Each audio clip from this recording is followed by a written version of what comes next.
जय जगन्नाथ सांग मैंने मो मिनी ब्लॉग स्वागत। तो आज हूँ गुरुवार जोटा कि सुदशा व्रत पड़ता।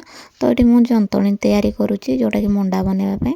तो ये मुझे आग ठाकुर बन नौ 10टा मंडा जोटा कि माने सीझा जीवनी सेमती बनईदेला मु ठाकुर पूजा करनेबी। तो ये देखो सब रेडी करदे आठ मंडा पिठा भी आनी भारी आठ मोर सब दीप फीप रेडी करी पुंजी देवाई अरुआ चाउल आनी भारी। तो ये देखो जमती पूजा करा जाए से विधि रे मु पूजा करनेली आठ अर्घ देकी पुंजी भी दे देछि।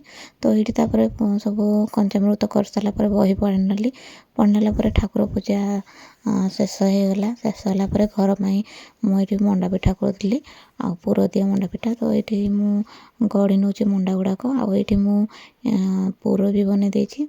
आठ देखो इडली छांच को बसई देती देखो आराम आमर केते बढ़िया से होगला मंडा पिठा।